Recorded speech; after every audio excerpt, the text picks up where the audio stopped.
The group posted footage online of their fighters raising their flag there on Monday. Resistance fighters however said they were still present in all strategic positions and continue to fight. Their leader has called for a national uprising against the Taliban. In an audio recording posted on social media, Ahmad Massoud, leader of the National Resistance Front of Afghanistan, NRF, blamed the international community for legitimizing the Taliban and giving them military and political confidence. Wherever you are, inside or outside, I call on you to begin a national uprising for the dignity, freedom, and prosperity of our country, he said. The Taliban took control of the rest of Afghanistan 3 weeks ago, seizing the capital Kabul on the 15th of August following the collapse of the Western-backed government. It comes nearly 20 years after US forces led an invasion to topple the Taliban. Panjshir, a rugged mountain valley, is home to between 150,000 and 200,000 people. It was a center of resistance when Afghanistan was under Soviet occupation in the 1980s and during the Taliban's previous period of rule, between 1996 and 2001.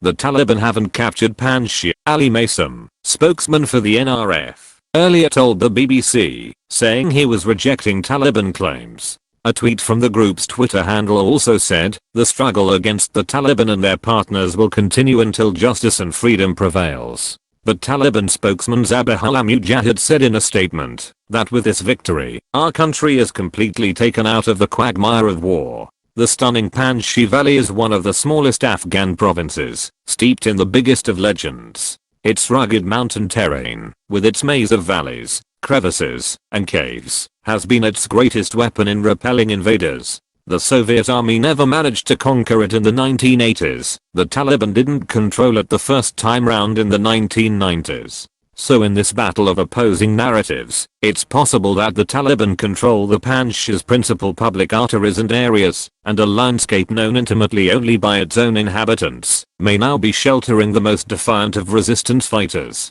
But the Taliban advance, however deep, is of great significance, both in symbolic and strategic terms. It's a sparkling jewel in the new Taliban crown as they embark on re-establishing their Islamic emirate. But resistance leaders including Ahmad Massoud, son of the legendary commander, and Amrullah Saleh, the vehement Taliban critic, won't go quietly into the night. Since taking power, the Taliban have sought to portray themselves as more tolerant, but incidents of brutality and repression are still being reported in parts of Afghanistan. Although the group has promised to respect the rights of women, many fear a return to the way they were treated when the Taliban were previously in power. Women were forced to cover their faces outside and suffered harsh punishments for minor transgressions.